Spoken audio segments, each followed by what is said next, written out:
মা এবার খুশি, পেটের দিকে তাকিয়ে দেখে বাচ্চা আমার নড়াচড়া করতেছে।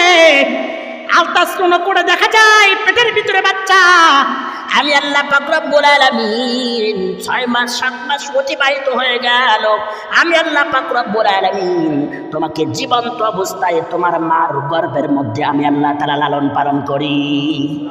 সুবহানাল্লাহ, লালন পালন করতেছি। আমি চিন্তা করলাম আমার বান্দাকে তো আমি পেটের মধ্যে দিলাম, একে খাওয়ানোর ব্যবস্থা কি করা যায়? আল্লাহ পাক রব্বুল আলামিন বলেন তোমার মায়ের মাসিক রক্তকে আমি আল্লাহ তাআলা বন্ধ করে দিয়া সেই মাসিক রক্তকে আমি আল্লাহ তাআলা খাবারে পরিণত করে দিয়েছি। সুবহানাল্লাহ।